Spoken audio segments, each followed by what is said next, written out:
Pagod na ako sa lahat ng hirap. Pero ayoko pang sumuko. Gusto ko pang lumaban kahit masakit. Kahit napakahirap. Kahit nakakapanghina. Napakalungkot. Kahit hindi ko na maintindihan yung sarili ko. Yung tipong gustong-gusto ko nang sumuko. Pero hindi ko magawa. Yung tipong gusto mong isigaw sa buong mundo na pagod ka na. Yung tipong iiyak ka na lang sa lungkot. Yung tipong wala ka ng gana sa lahat. Yung tipong ayaw mo nang kumain. Yung tipong hindi ka makatulog. Yung tipong mapamura ka na lang sa sarili mo. At masasabi mo na lang na pagod ka na.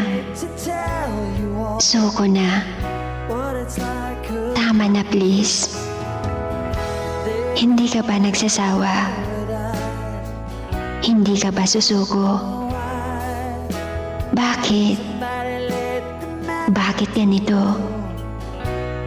Ang tanging hiling ko lang naman na sana bigyan naman ako ng kunting kasiyahan. Kahit iyon lang. Pero sana hindi ako tuluyan kainin ng kalungkutan.